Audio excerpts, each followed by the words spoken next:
బలహీనతలను వారికి బలమిచ్చుకోవడం. ఈ రోజున ఎవరైతే నీ ఎదుకు వస్తున్నారో వారిని విడిచిపెట్టే దేవుడు కావున ఆయన రక్షించగల దేవుడు అయినా. Thank you Jesus. సర్వలోకములకు రాజాధిరాజమైన దేవానికి స్తోత్రములు ప్రభా. అవును తండ్రి, నీ విషయంలో ప్రభా నీ ఎదుకు వచ్చిన వారిని ఏమాత్రము విడిచిపెట్టే దేవుడు కావు, రక్షించగల దేవుడు అయినా. Thank you lord Jesus. Hallelujah. పరిశుద్ధాత్మ గొప్ప దేవానికి స్తోత్రం. పరలోకపు తండ్రికి స్తోత్రం. మహిమ గల దేవానికి స్తోత్రం. మన మధ్యలో మీరే మహిమ పొందమని శక్తివంత నామములో ప్రార్థిస్తున్నాను తండ్రి. ఆమేన్. మంచిది మరి రోజున దేవుని రాజ్యములో దేవుని బిడ్డలుగా ఉన్నామా? దేవుని రాజ్యం అలవడుతుందా? ఇప్పుడు ఏ రాజ్యంలో ఎలాంటి రాజ్యంలో మనం ఉన్నాం? ఈ లోక రాజ్యాలన్నీ ఆయన ముందారా అని. ఏ రాజ్యం అండి? దేశము, ఒక ఉన్నతమైన దేశము, ఆయన రాజ్యమే. దేవునికి స్తోత్రం. హల్లెలూయా. సింహాసనం ఆసీనుడైన వాడు దేవుడు మాట్లాడుతున్నాడు. సింహాసనం నుండి ప్రతి ఒక్కరిని చూస్తున్న దేవుడు. దేవుడి వాక్యం పూర్తి చేసుకుందాం. మరి కీర్తనలు 45వ అధ్యాయం 6వ వచనం. ఈ రోజున ఒక దివ్యమైన సంగతి దేవుడు నాతో మాట్లాడిస్తున్నాడు. ఒక మంచి సంగతి. అది ఏమిటంటే, దేవా నీ సింహాసనం నిరంతరము నిలుచున్నది, నీ రాజదండము న్యాయార్థమైన దండము. దేవునికి స్తోత్రం చెప్పండి. హల్లెలూయా. నిత్యమైన దేవుడు, మారణ దేవుడు మనతో ఉన్నాడు. ఆయన సింహాసనం ఉన్నతమైనది, అధికారంతో కూడింది. దేవుని గద్దింపు మనుషులకు కావాలి. ఈ రోజున దేవుని సింహాసనం నిరంతరం నిలిచి ఉండాలి. అది నిలిచి ఉన్నట్లు మనం ఉన్నామా?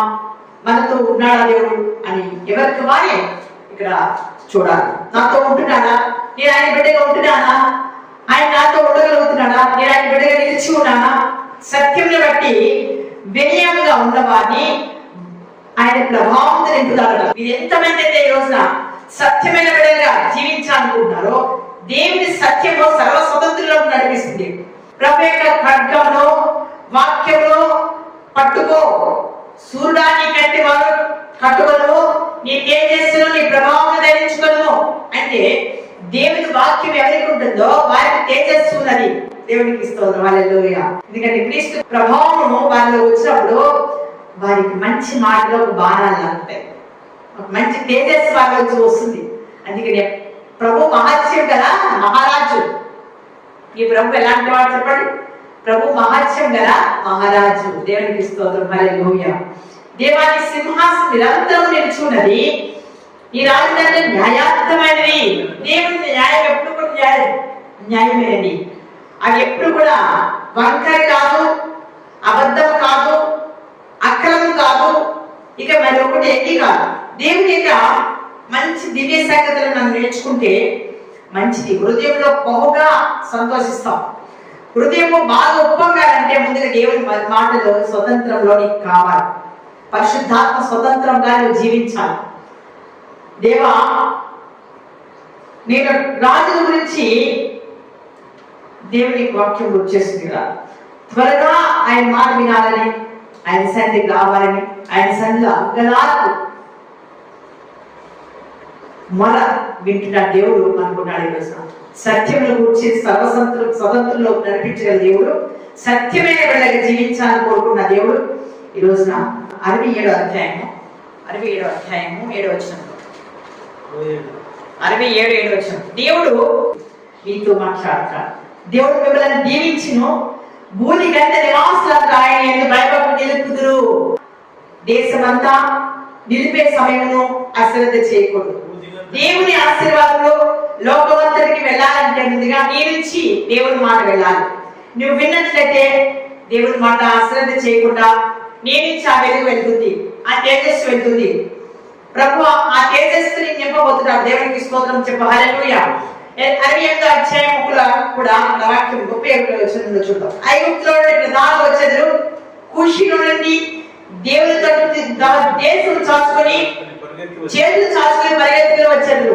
నువ్వు బాగుంటేనే అనేకులు వస్తుంటారు. నువ్వు తప్పిపోయినట్లయితే హిథియోపియలు కూడా వస్తారు, కూష్ దేశం వాళ్ళు వస్తారు. చూడండి, ఈ రోజున దేవుని మాట వినాలి అంటే పరుగు రావాలి అంటే నీలోంచి ఆ ప్రభావం వెళ్ళాలి, తేజస్సు వెళ్ళాలి. దేవుడికి స్తోత్రం. హల్లెలూయా. దేవుడి తేజస్సుగా నువ్వు ఉన్నట్లయితే ఈ ప్రభావం నీ తేజస్సును కనబరుస్తావు. అంతేగాని నువ్వు చీకటిగా, నువ్వేదో ఆలోచిస్తా, నువ్వేదో భయంగా, నువ్వేదో తలస్తుంటే నువ్వు నీరసించిపోతావు. దేవుని యొక్క శక్తి ఏంటో, ఆయన ప్రభావం ఏంటో ఇప్పటికైనా తెలుసుకో. స్వతంత్రాలు నడుస్తున్నాయి, రిపబ్లిక్ నడుస్తున్నాయి. ఈ రోజున రిపబ్లిక్ డే, మరి స్వతంత్రం గురించి మన దేశంలో ఎగరవేసిన జెండా. మన జీవితంలో ప్రభు స్వతంత్రం ఇచ్చాడు, మన జీవితంలో కూడా ఆ స్వతంత్రాన్ని అనుభవించుకున్నాం. మరి ఈ రోజున ఆ స్వతంత్రం అనేది పరిశుద్ధ దేవుని యొక్క ఆత్మ. రిపబ్లిక్ డే అంటే అందరూ మరి స్కూల్స్ పిల్లలు, మరి అధికారులు అందరూ జెండా ఎగరేస్తుంటారు. సంతోషమైన దినం. మరి దేవుడిలో కూడా ఆ సంతోషాన్ని మనం ఎదుర్కొందాం. దేవుడు సర్వశక్తిమంతుడుగా మనతో ఉన్నాడు. ఈ రోజున చూడండి, ఐగుప్తులో నుండి ప్రధానులు వచ్చెదరు, కూషీయులు చేసి దేవుని తట్టు తమ చేతులు చాచులు పరిగెత్తుకుని వచ్చెదరు. దేవునికి స్తోత్రం చెప్పండి. ఈ రోజున ఎక్కడి నుంచి నువ్వు రాబోతున్నావు? యెషయా 43వ అధ్యాయంలో కూడా 43వ అధ్యాయము 5వ వచనంలో కూడా దేవుని వాక్యం గుర్తు చేస్తుంది. 43:5 43:5 వచనం. 43వ అధ్యాయము 5వ వచనంలో భయపడకము, భయపడకము, నేను నీకు తోడై ఉన్నాను. తూర్పు నుండి నీ సంతానం తెప్పించదును, పడమటి నుండి నిన్ను సమకూర్చి రప్పించదును. చెర నుంచి, బాధ నుంచి, సమస్య నుంచి, ఎక్కడి నుంచి నువ్వు ఉన్నావో నాకు తెలియదు కానీ అవిడా అని ప్రభు నీతో మాట్లాడతాను. దేవునికి స్తోత్రం. భయపడకము, ఎలాంటి సమస్యలో ఉన్నాను భయపడకము.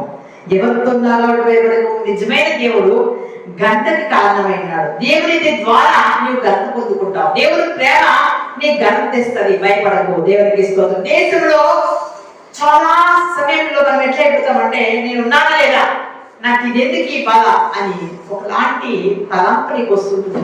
నువ్వు ఎవరితో ఉంటున్నావో ఇలాంటి తలంపు నీకు వస్తుందంటే లోకంలో ఉంటున్నావు కాబట్టి నీకు భయం ఉంటుంది.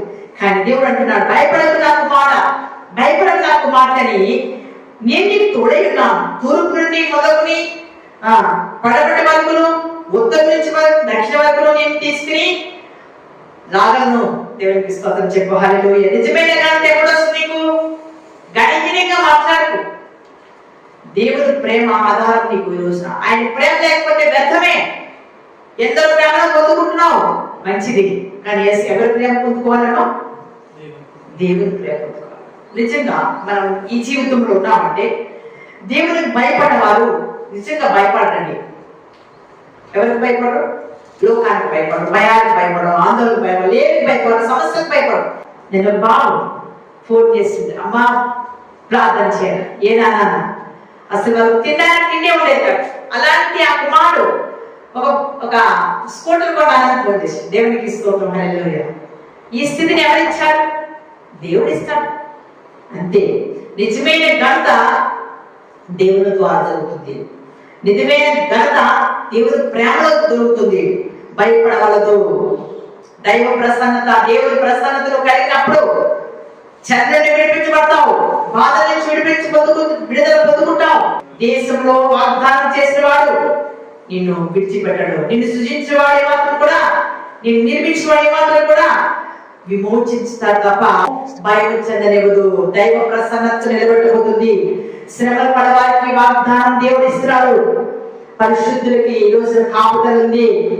దేవుని సన్నిధానంలో యెహోవా నేనే నీకు దేవుడను, ఇశ్రాయేలు పరిశుద్ధ దేవుడను నేనే, నిన్ను రక్షించువాడను.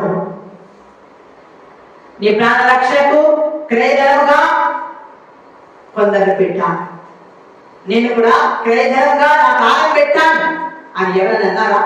అని ప్రభు ఒక్కడే ఈ రోజు ప్రాణం పెట్టాడండి. ప్రభు గొప్ప రక్షణ మనం కలిగి ఉన్నాం.